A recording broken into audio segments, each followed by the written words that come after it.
ಹುಟ್ಟುಹಬ್ಬದ 44ನೇ ಹುಟ್ಟುಹಬ್ಬದ ಪ್ರಯುಕ್ತ ಅಭಿಮಾನಿ ಬಳಗದವರೆಲ್ಲರೂ ನಮ್ಮ ಶಾಲೆಗೆ ಬಂದು ನಮ್ಮ ಮಕ್ಕಳಿಗೆ ತಟ್ಟೆ ಮತ್ತು ಲೋಟವನ್ನು ವಿತರಿಸ್ತಾ ಇದ್ದಾರೆ. ಇದು ನಿಜವಾಗ್ಲೂ ಒಂದು ಒಳ್ಳೆಯ ಒಂದು ಯೋಜನೆ.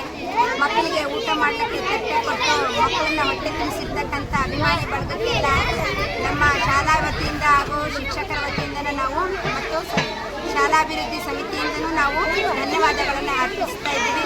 ಪ್ರತಿ ವರ್ಷವೂ ಏನಾದರೂ ಒಂದು ಮಕ್ಕಳಿಗೆ ಇಂಥದ್ದೊಂದು ನಮ್ಮ ಮಕ್ಕಳಿಗೆ ಇದು ಬರಲಿ ಅಂತೇಳಿ ಇಡೀ ಸಂಘಕ್ಕೆ ನಾವು ವಿನಂತಿ ಮಾಡಿಕೊಳ್ತಾ ಇದ್ದೀವಿ. ವೇದಿಕೆ ಮೇಲೆ ಬಂದಿರತಕ್ಕಂಥ ಸುರೇಶ್ ಬಾಬು ಅವರ ಅಭಿಮಾನಿ ಬಳಗದ ವತಿಯಿಂದ ನಿಮಗೆ ಇವತ್ತು ಬಿಸಿ ಊಟ ಮಾಡಲಿಕ್ಕೆ ತಟ್ಟೆ ಹಾಗೂ ಹಾಲು ಕುಡಿಲಿಕ್ಕೆ ಗ್ಲಾಸನ್ನು ವಿತರಿಸ್ತಾ ಇದ್ದಾರೆ.